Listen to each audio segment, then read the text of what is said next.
TE has a program called Sharing Change, and they donate and have more than $11 million to local nonprofits assisting worthy causes here in our community.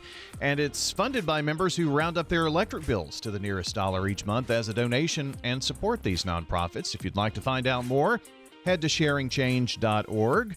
And I saw applause from you, Jolene Ragnotti, with Read to Succeed. Yes, Middle Tennessee Electric has supported us and continues to support us every year. Well, that's awesome. Read to Succeed. It's been a minute since we've had the chance to chat with you. How are you? I'm doing great. It's good to see you, Brian. Good to see you as well. I know we've got a lot to talk about.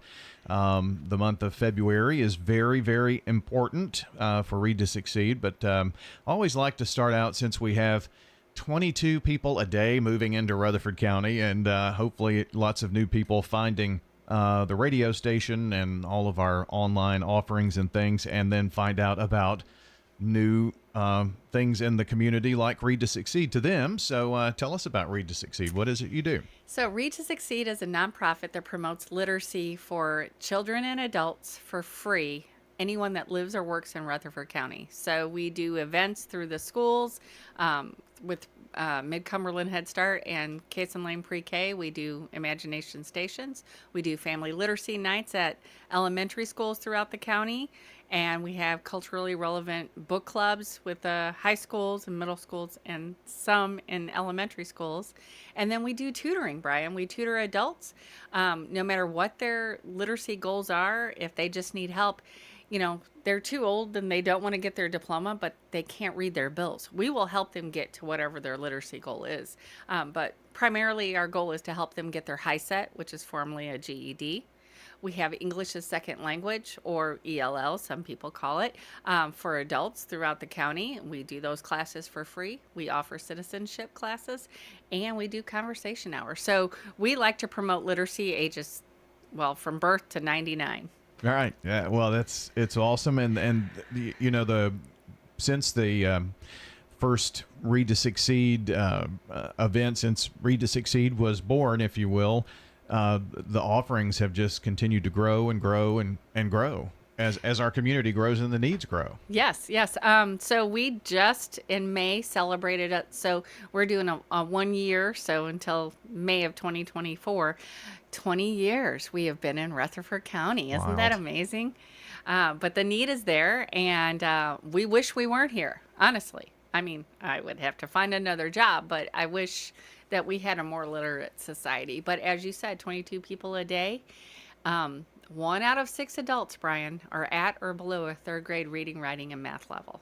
Wow. So out of those 22, most likely 1 is struggling with literacy. So if they learn about our program, you know, that we're here, we'll help them. We will pair them with a tutor. Everything is confidential, but we can make a difference and grow the literacy in our, society.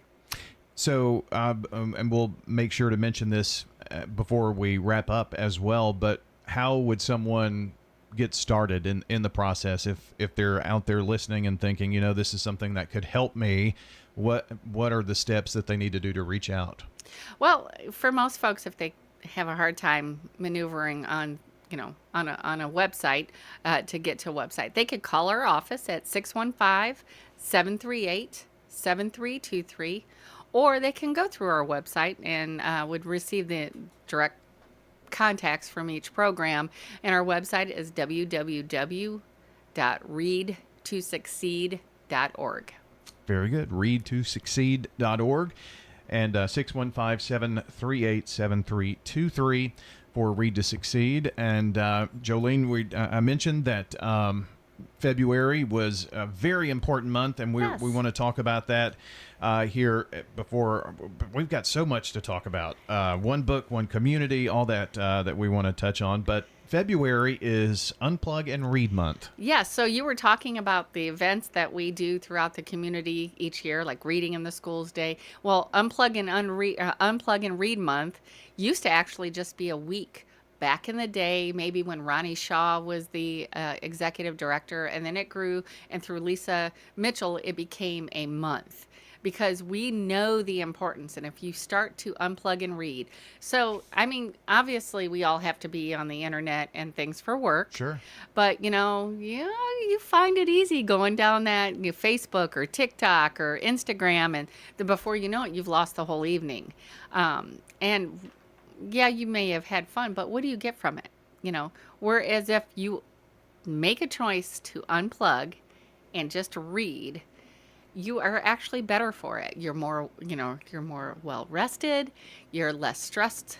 You probably learned something in there. Like through TikTok, I'm not learning too much. I'm having a good time, but we know the importance of unplugging and reading. And there are studies that show that if you make a choice and step back and, when you read before bed instead of having those lights, you sleep better.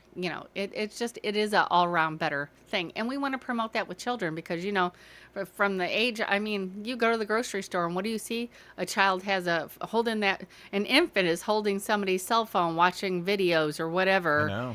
And, so instead of having that board book, take a board book with your kids to the store or that's just me. But Yeah, I get it. I see kids with a book or a phone in their hand or something like that, and it's like, gosh, so young, and they can maneuver around and flipping Right. through. And I was watching a kid who, and I'm such a bad judge at this. This child could have been in middle school for all I know, but looked like, maybe third grade student and whatnot, and they were just flipping through and looked like an adult flipping through and touching here and going to this page and that, and really knew the ins and outs of how to operate the phone. And so they had been doing that for a while. And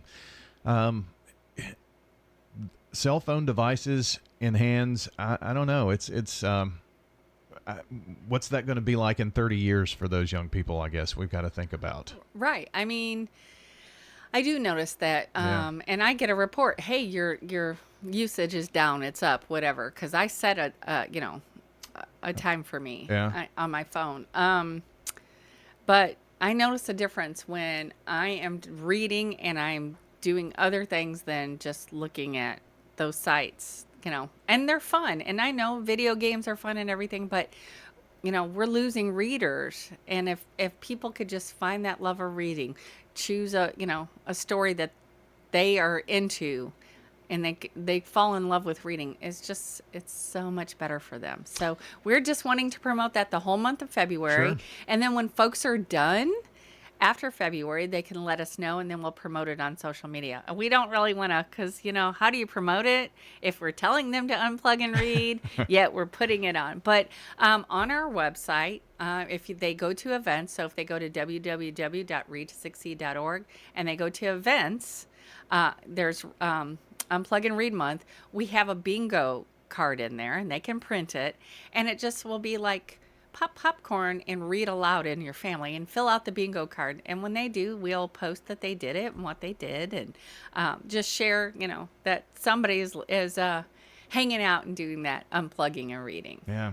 And we have a lot of fun things to do, like read a recipe with your child and then cook together, and having reading aloud nights instead of movie nights.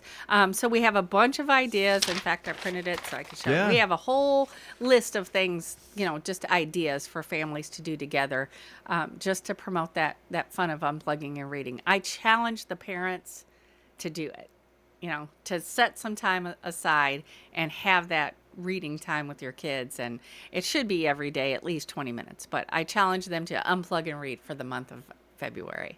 Jolene Ragnati is joining us today, and we're talking about Read to Succeed. February is Unplug and Read Month. So let me ask you this question, because I'm sure that you have a great answer, because you've been asked this a million times when you say unplug and read, and folks will tell you, well, I use my cell phone or my Kindle to read, and that's where I do that. So what's the workaround for that? I mean, a lot of people that do it that way, but you know what, Brian? Just for that month, we have such an amazing library system in Rutherford County. Take the time, go to the Rutherford County Library System, check out a book. I know that a lot of people use Libby. I use Libby, but I do prefer to have that book on hand. If they have to look at the screen, It's still reading, but you know, go to the library, check it out, or go to Books a Million or Crying Cat's Books. I mean, we have such great local bookstores, and then we also have like Barnes and Nobles and Books a Million. Sure. But Crying Cat's is great. It's a great little shop, and the Grumpy Bookseller, you know. So, and Friends of Limeball Library as well. They sell books for like 25 cents, 50 cents, and then the proceeds go to the library. So, yeah. Well, I would suggest, then this is unsolicited, so, but if you do use a device like a phone or an iPad, be sure to turn off your notifications, because that's how you get sidetracked really easily. Yeah, that's true. That is true. You know, when something pops up or you get a text, and then all of a sudden you're on that, and then it kind of can take you away from it. So, Well, and then Brian, some people swear by changing the lighting, so doing the words in white Oh, and yeah. the background in black. That screen isn't as, and so you're still reading, but it's not as, you know, it doesn't mess with your brain as much, apparently. Gotcha. Well, yeah, dark mode is very popular from what I hear. So, Unplug and Read Month in February, and again, readtosucceed.org. You can find lots of information there about how you can make this a fun thing for the family. Before our time gets away, Jolene wanted to make sure that we had a chance to talk about One Book, One Community as well, and this is for the whole year, right? Yes. Okay. Yes. So the book was announced in November, but it's called The Last White Man by Moshin Hamid. And this book is free to the community. We have One Book, One Community red boxes. So we're like at the library. We're Simply Pure Sweets, Bradley Academy Museum, St. Mark's has the books as well. And in fact, I'm going to Technology Engagement Center in a few minutes to take some books there. But Rutherford County Library Systems will have red boxes at all their sites, like at Smyrna or MGL Library. And then we ask folks to grab the book, read it, and then either take it back or pass it on, and then start that conversation. That's just one book, one community read. And we want that conversation to start. It's a small book. It's a short book. We narrow it down. We have a committee that reads a lot of books. We may choose a genre or what have you. Demon Copperhead was one of the other books, and it was a heavy book and very thick. And we ended up choosing The Last White Man. So it's an interesting read, and I think it is a pause for a good conversation. Well, and you can pick it up anytime. So, Yes. And if you have any questions or would like just to find out more, I'm sure you've got information on your website too. Yes, we right? do. Yeah. Yes. And coming up in April, this has become a cool tradition now with the spelling bee. Yes, so we do a celebrity spelling bee in the fall. That's our fundraiser. But we also do a spelling bee. I say they're celebrities. It's a 6th grade celebrity. Yeah. 6th grade spelling bee. It's called a Read to Bee 6th grade spelling bee. All the 6th grade all the schools that have 6th grade classrooms, they will do individual spelling bees within each classroom, and then the winner of those will compete for a school winner, and then those schools compete at one spelling bee, and it's Friday, February 12th. We love for the community to come out and support the kiddos. It's at our wonderful Washington Theater in Patterson Park, and it's at 6 p.m. It's also going to be on City TV as well. Okay. Is it February 12th? I'm sorry, it's April. Did I say February? Yes, I yes, did. yes. I apologize. Friday, April 12th. I Right. apologize. Yeah, April 12th for the Read to Be. So Read to Be. Yes. And this is city and county, all 6th grade Yes. schools, right? Yes, and private schools. Okay. They all compete, and to see, which child is the best speller, and it's interesting every year. These kids, and this is the same list that the adults use in the celebrity spelling bee, and it's a cute story, but a student that won from a school one on the word marmalade, and that's the one that their principal actually lost the year before. Oh, wow. On that same word. So I just, yeah. Well, it's been fun chatting this morning. Well, Thanks for stopping in. Thank you for having us, Brian. Jolene Radnati joining us from Read to Succeed here on WGNS and Rutherford Issues. Hello, friends. Lenny Farmer with Jennings and Ayers Funeral Home. More than I can count, we have taken care of families who were totally caught off guard with the passing of a loved one.